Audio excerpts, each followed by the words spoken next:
Hello everybody, this is Will Aballe. I am the owner and director of Will Aballe Art Projects in Vancouver, and welcome to day 35 of my self-isolation at home during COVID-19.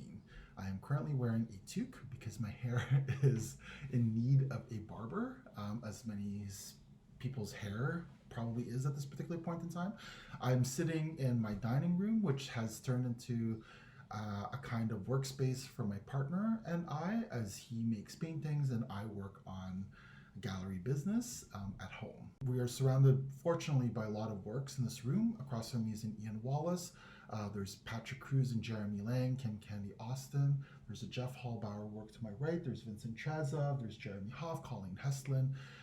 To my right is Michael Morris. And behind me is a Betty Tompkins painting from her very provocative series Women Words, which we showed at the gallery 2 summers ago.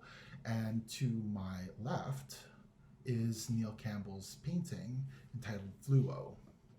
So Fluo was actually painted by Neil in 1993, and I believe Fluo is short for fluorescent. That's as much as I can infer.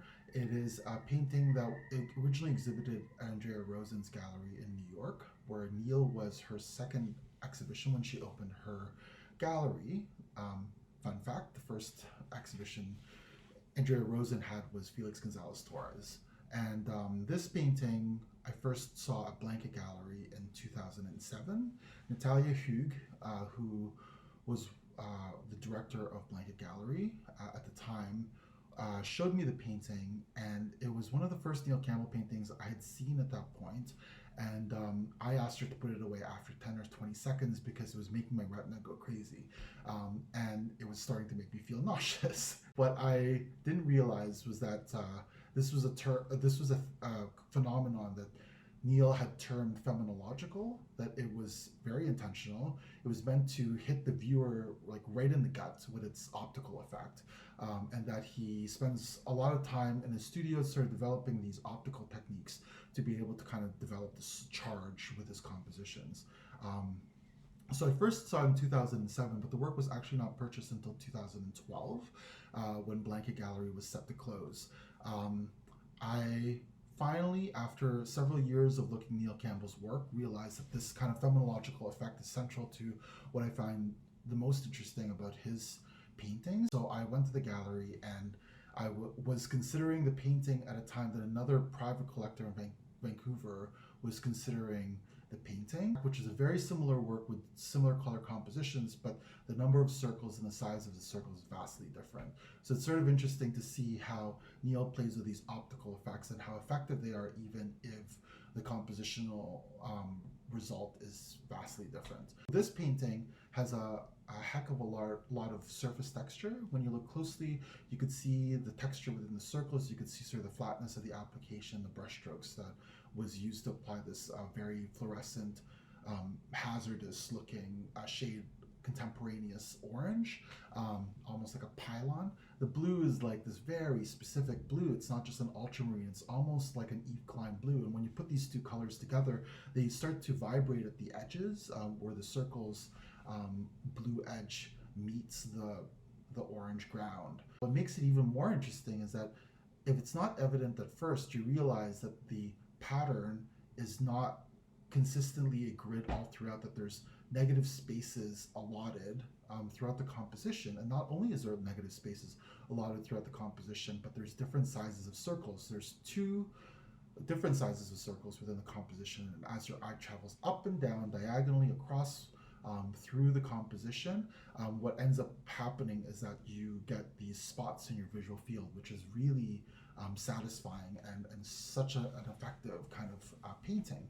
What it means to me to live with this work at this particular point in time is that I find that even after 8 years of living with this work, I still want to look at it and assess it. I find it really, really satisfying to parse the various strategies that Neil has used and conveyed through this composition to be able to result in a very effective painting. It kind of reminds me of like why we look at work. It gets at you really, really quickly because the charge is immediately there and you feel it, but it asks for slow looking and like kind of a parsing of the work over time. And even after 8 years of looking at this work and looking at a lot of the works in my collection all around me, I find that I still want to pause every so often, particularly nowadays when we have so much time in our hands, to like figure out what the artist's intentions were in making these works. I'd like to communicate to everyone that I know it's a very difficult time at the moment, and it feels at the moment particularly hard to connect with people. It's hard to like not visit loved ones.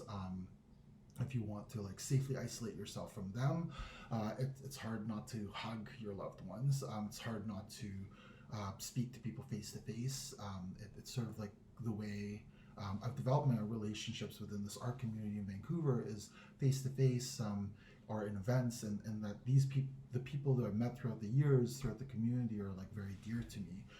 And in the last month, it's something that has had to be supplemented with more sort of digital means of communicating through Zoom or through FaceTime. I hope that everyone is happy and healthy, and I hope that everyone stays well and enjoy your time spent with your family and loved ones.